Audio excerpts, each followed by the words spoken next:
সপোনত দেৱ-দেৱতা বা আৰাধ্য ভগৱানক দেখিলে কি হয় জানিলে আচৰিত হ'ব। সপোনত দেৱ-দেৱতা বা আৰাধ্য ভগৱানক দেখিলে আপোনাৰ ভৱিষ্যতৰ এইটো ইংগিত দিয়ে। আপুনি বৃহৎ আৰ্থিক লাভৰ সংকেত পাব। আপুনি চাকৰিৰ সম্ভেদ পাব। আপুনি ৰোগমুক্ত হ'ব।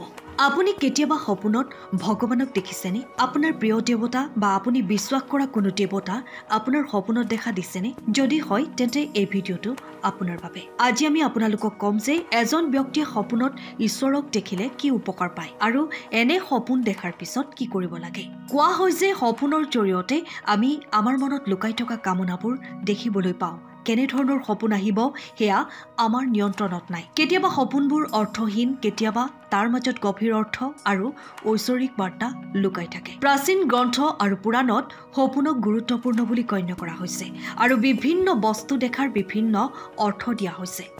ঋগ্বেদ আৰু অথৰ্ব বেদতো সপোন আৰু জীৱনত ইয়াৰ প্ৰভাৱৰ ওপৰত সম্পূৰ্ণ অধ্যায় দিয়া হৈছে। এফালে সপোনক মায়া আৰু ব্ৰহ্মৰ খেল বুলি ধৰা হয়, আনফালে সপোনত ভগৱানৰ দ্বাৰা ভৱিষ্যতৰ পৰিঘটনাৰ পূৰ্ব তথ্য দিয়া বুলিও বিশ্বাস কৰা হয়। সংকটৰ সময়ত আমি প্ৰায়ে ঈশ্বৰক স্মৰণ কৰি মন্দিৰলৈ যাওঁ।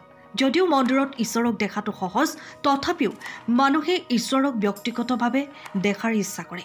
আপুনি নিশ্চয় উপলব্ধ কৰিছে যে সপোনত আমি ঘৰ, গছ-গছনি, মানুহ, জীৱ-জন্তু, চৰাই, বয়োজ্যেষ্ঠ, আনকি মন্দিৰৰ দৃশ্যও দেখিবলৈ পাওঁ।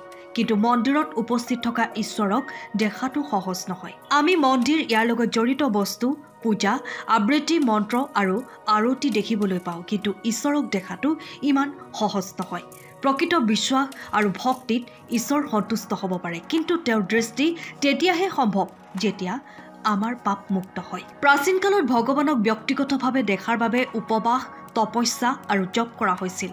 মহাভাৰত, ৰামায়ণ আদি প্ৰাচীন গ্ৰন্থত এই তপস্যাৰ উল্লেখ আছে, যিবোৰ ঈশ্বৰক সন্তুষ্ট কৰিবলৈ ব্যৱহাৰ কৰা হৈছিল। কিন্তু এই তপস্যাবোৰ সাধাৰণ নাছিল। বছৰ বছৰ ধৰি চলি থকা কঠোৰতম তপস্যা কেৱল আচৰিত ক্ষমতাৰে সমৃদ্ধ ব্যক্তিয়েহে কৰিব পাৰিছিল।